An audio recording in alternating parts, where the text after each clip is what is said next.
Je l'aime et je compte vraiment me développer en tant qu'artiste. Mais en même temps, je compte vraiment développer une carrière d'écrivain. Autant... Bonsoir cher abonné.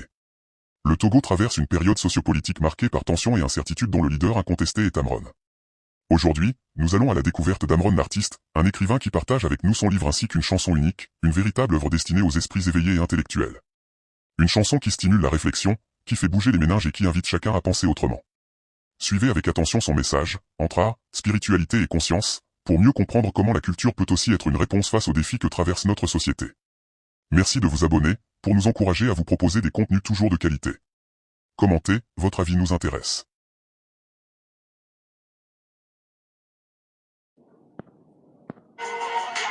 Black Boys, c'est l'album qui a révélé en 2010 l'artiste togolais de la chanson Amron. Un début de carrière musicale à succès jusqu'en 2014, marqué par la sortie manquée de son deuxième album, Amronisation. Celui que beaucoup considéraient comme l'un des meilleurs rappeurs du Togo perd alors sa cote de popularité.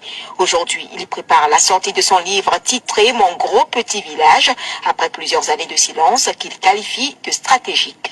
Je devais me former, je devais me documenter, je devais réorienter ma carrière. Donc j'ai dû faire un repli stratégique pour mieux revenir. Aujourd'hui, la musique, les chansons, je les écris en poème et je les chante. Donc je ne peux pas me soustraire du livre. Donc ça va de pair. Mon gros petit village du désormais écrivain Amron parle des valeurs humaines perdues au détriment de la cupidité et de l'intérêt personnel dans un village imaginaire. Il est inspiré du quotidien de l'artiste. Les gens courent derrière les intérêts personnels, les gens veulent avoir le pouvoir pour pouvoir piétiner les autres et tout. L'humain est relégué au second plan. Donc c'est ma manière à moi aujourd'hui d'interpeller les consciences collectives. L'histoire de mon gros petit village a été scindée en deux. La seconde partie a été adaptée à un court métrage que j'ai mis en clip vidéo. De son vrai nom, Essowe Tchala, Amron prévoit la sortie de son livre Mon gros petit village en décembre 2019.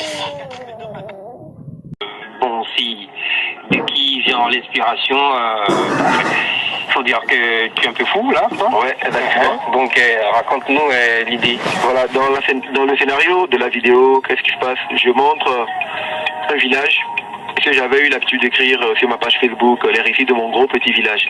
Donc je dépeins l'atmosphère d'un village où je raconte un peu comment ça se passe avec les habitants. Donc j'ai voulu mettre ça un peu en vidéo, mais le rendre à une dimension internationale.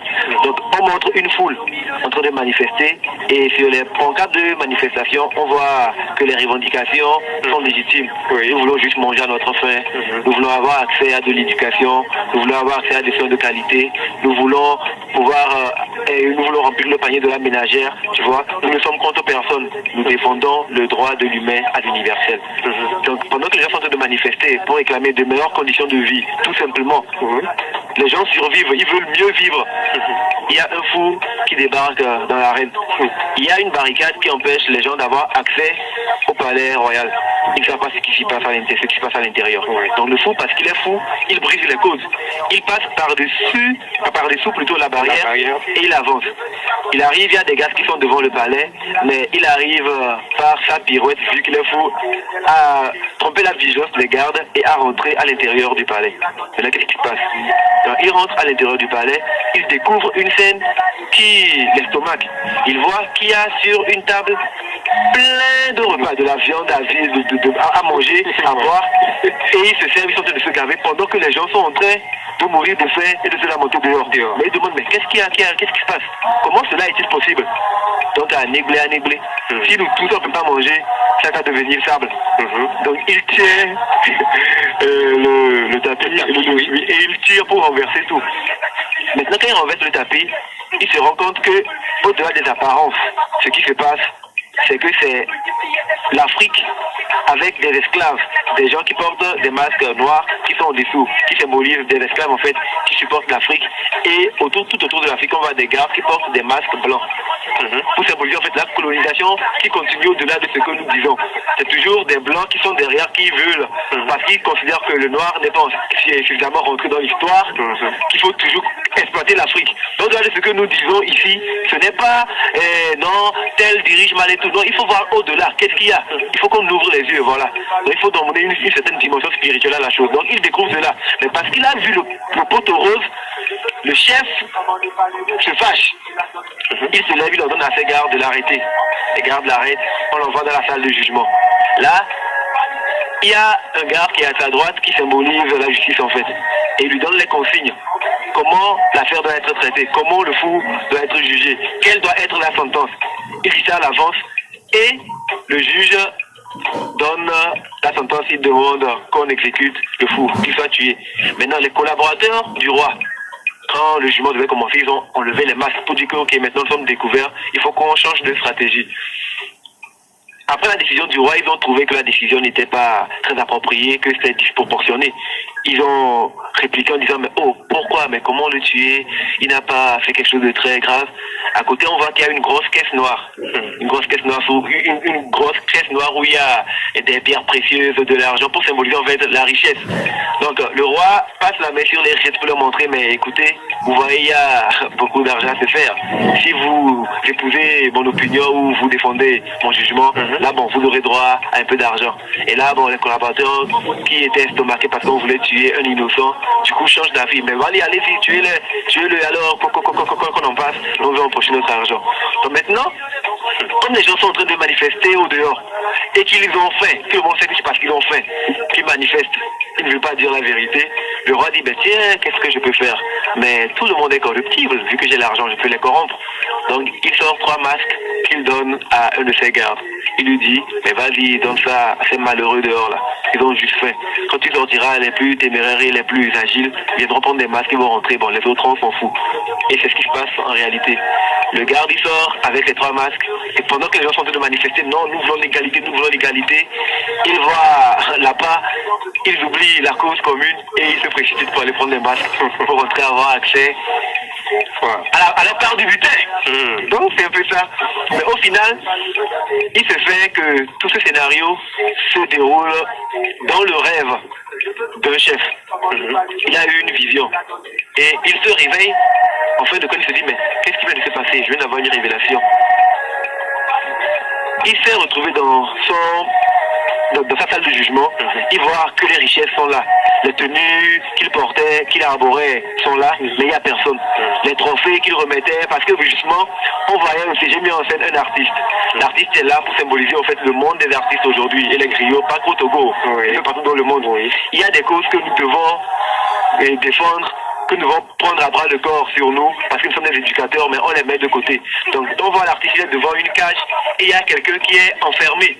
La personne interpelle l'artiste et plaide. Puis demande à l'artiste de plaider en sa faveur, vu que l'artiste a l'opportunité d'avoir accès au roi. Plaide, défend ma cause. Faut lui dire ce dont je souffre pour qu'il puisse s'occuper de moi. Toi tu peux, tu es proche de lui, vas-y, parle-lui. L'artiste dit, moi je refuse. Je suis là, c'est pour gagner mes trophées. Je suis là, c'est pour avoir des millions de vues. Je suis là, c'est pour être la star. Je suis là, c'est pour qu'on puisse parler de moi en bien.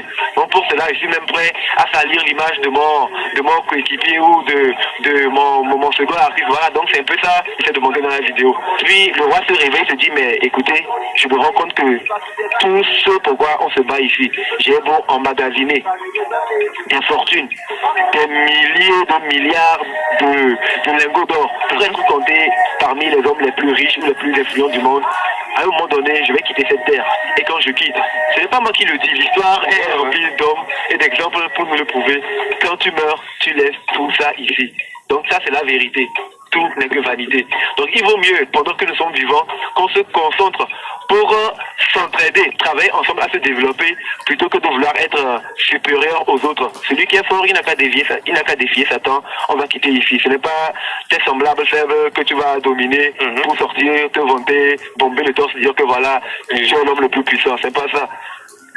Wow. C'est un peu ça, en gros, je voulais partager dans cette vidéo. Avec 3 minutes 35 de son, avec quel scénario et un clip vraiment très fort. C'est pas moi, non, pas moi. Bon, En fait, je tiens à dire que les gens. non, je tiens à dire que sur ce projet, j'ai travaillé qu'avec des Togolais. La création du décor, le clip a été tourné à la maison. J'invite les auditeurs à aller découvrir la vidéo. C'est sur mon compte YouTube, King Amron. Vous tapez Amron simplement, 2A, MRN, vérité. Vous pouvez voir la vidéo. La vidéo a été tournée chez moi à la maison avec des Togolais. On a créé le décor et tout. Et c'est pour vous montrer la force que nous pouvons, nous avons, ce que nous pouvons faire en nous mettant ensemble. En nous mettant ensemble, c'est très important. Aujourd'hui, il y a beaucoup de personnes qui travaillent à diviser, mais ce n'est pas encouragé. Ce n'est pas encouragé. Nous devons nous unifier. C'est très important. C'est ensemble qu'on peut écrire l'histoire. C'est ensemble qu'on peut marquer notre époque. L'avenir appartient à la jeunesse, c'est vrai. Donc bon, il vaut mieux commencer dès maintenant à poser les bonnes fondations. Et cet homme vient nous mentir que le président de la République